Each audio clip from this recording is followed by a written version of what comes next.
मैं जिस सीट से आमदार का इस्तीफा देके सांसद बना था, उसी सीट पे भी 13 तारीख को चुनाव हुआ है।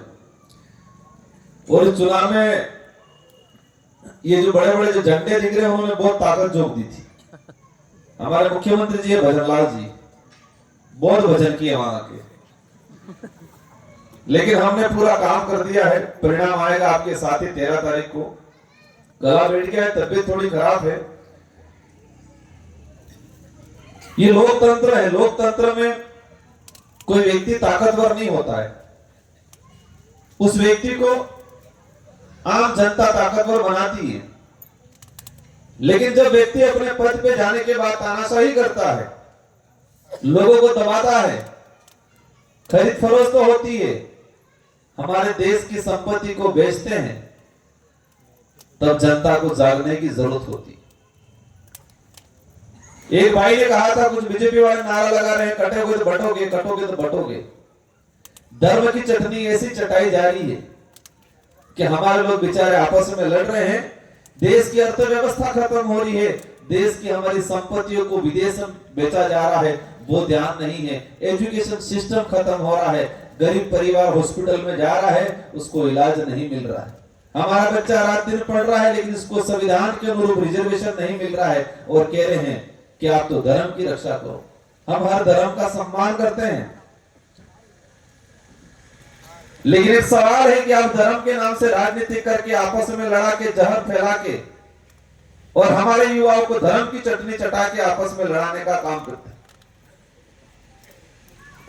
ये महाराष्ट्र की धरती शिवाजी के नाम से जानी जाती है, शिवाजी महाराज। इनका इतिहास बड़ा गौरवान्वित रहा है, लेकिन इतिहास के पन्नों में, उनके इतिहास के पन्नों में एक बात ये भी आती है। वो बात इसलिए मैं बोलना चाह रहा हूं कि महाराष्ट्र के अंदर बीजेपी या कुछ लोग, ये आपके शिवसेना देख लो, ये शिवाजी के नाम से राजनीति कर रहे हैं। लेकिन शिवाजी का उद्देश्य क्या था? शिवाजी चाहते क्या थे? सच्चाई ये है कि जिन लोगों ने शिवाजी महाराज को 16 साल तक राज तिलक नहीं करने दिया, वही लोग आज राजनीतिक रोटियां शिवाजी के नाम से सेक रहे। 16 साल तक राज तिलक नहीं किया, उनको राजा मानने से इनकार कर दिया, और यही हमारे पूर्वज थे जो शिवाजी महाराज के कंधे से कंधा मिला के साथ में खड़े थे, और शिवाजी महाराज को एक शक्तिशाली राजा बनाने का काम किया था। हमारे ही पूर्वज थे। यही नहीं, देश के किसी भी इतिहास में चले जाओ, कहीं पर भी चले जाओ, महाराणा प्रताप की बात करें, हमारे पूर्वज राजस्थान के अंदर हल्दीघाटी के युद्ध में कंधे से कंधा मिला के लड़े। महाराणा प्रताप के भाई थे सत्ती सिंह और जगमा, दो भाई भी अकबर के साथ चले गए, लेकिन हमारे पूर्वज डट के रहे महाराणा प्रताप के साथ। और आज पूरे विश्व के अंदर महाराणा प्रताप को एक महान राजा माना जाता है, जिन्होंने अकबर की अधीनता स्वीकार नहीं की। लेकिन हो क्या रहा है? जिन्होंने इस देश की बलिदान, इस देश की आजादी में इतना बड़ा बलिदान दिया, अंग्रेज हो, राजा रजवाड़े हो, मुगल हो, इनको चुनाव के वक्त कुछ दारू, कुछ पैसा, कुछ लालच देके वोट लिया जाता है।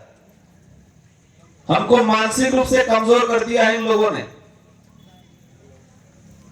ये वक्त यह नहीं है सिर्फ 2 वक्त की रोटी खा लो, सो जाओ, पेट भर लिया, जिंदगी गुजार ली, ये नहीं है। आने वाली पीढ़ी के लिए क्या करके जा रहे हैं, ये सोचने की जरूरत है।